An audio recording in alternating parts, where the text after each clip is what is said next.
সকালবেলা কাজকর্ম করতে করতে এত বেলা হয়ে গেল, তার জন্য একেবারে চান করে নিলাম। আর যেহেতু গরম জলে চান করি, আর এখন অনেক বেলা বাজে, মানে 9টা বেজে গেছে। আর এখন তো অত ভোরবেলা ঘুম থেকে উঠি না। আর বাসি কাজকর্ম সেরে চান করে তারপরে ঠাকুরঘরের কাজ করতে করতে, মানে ঠাকুরঘর মোছা, বাসন ধুয়ে, ঠাকুরের জামা কাপড় পাল্টিয়ে এইসব করতে করতে অনেক বেলা হয়ে গেল।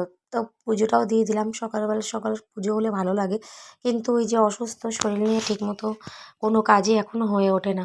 মানে আগে যেরকম সুস্থ ছিলাম, আগের দিন বৃহস্পতিবারের আগের দিন বুধবারের দিন সন্ধে দিয়ে ঠাকুরঘরের সমস্ত কাজকর্ম কমপ্লিট করে রাখতাম। তাহলে কি পুজোটা দিতে পরের দিন আর কি মানে সুবিধা হতো।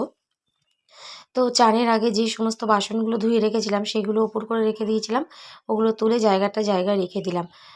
নাহলে কি রান্নাঘর এরকম মানে বাসনপত্র উপর করা থাকলে অনেকটা জায়গায় তো আটকে থাকে, রান্না করতেও অসুবিধা। তারপরে বিছানাটা তুলতে চলে এলাম। যখন আমি উঠেছিলাম তখন তো হচ্ছে বর্মশাই ঘুমাচ্ছিল। তার জন্য আর বিছানাটা তুলতে পারিনি। আর চান সেরে ঠাকুরঘরের কাজ না করে বাকি কোনো অন্য কাজে হাত দিই না। তার জন্য এখন বিছানাটা তুলে কমপ্লিট করে নিলাম। আর এখন রান্না বসাবো। ঘরটা গোছানোই আছে, ঘরদোর মানে সকালবেলায় তো ঝাঁটপাট দিয়ে পরিষ্কার করে নিয়েছি।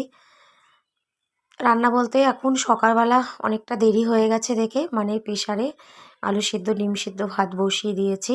ওগুলো খেয়ে মানে তারপরে দুপুরে রান্না ধীরে সুস্থে করবো। তো ওইদিকে না এই গাছের টবগুলো একটু এই সবুজ কার্পেটের উপর বসিয়ে দিলাম। কেমন লাগছে, মানে প্লেন থাকা অবস্থায় ভালো লাগছিল নাকি কার্পেটের উপর বসিয়ে দেওয়ার পরে ভালো লাগছে?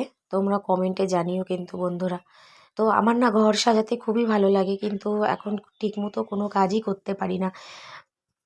মানে শরীর এতটাই খারাপ, সংসারে কাজকর্ম, রান্নাবান্না এইসব করতে করতেই অনেক দেরি হয়ে যায়।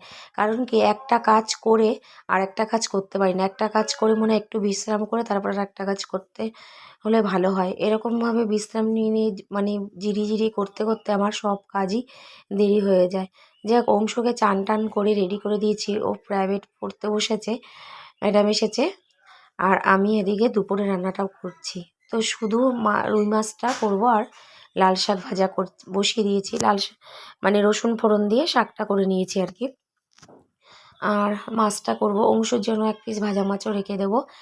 আর সত্যি শরীর মানে এতটা খারাপ, এই দুটো তরকারি রান্না করতে পারছি না, এত কষ্ট হচ্ছে।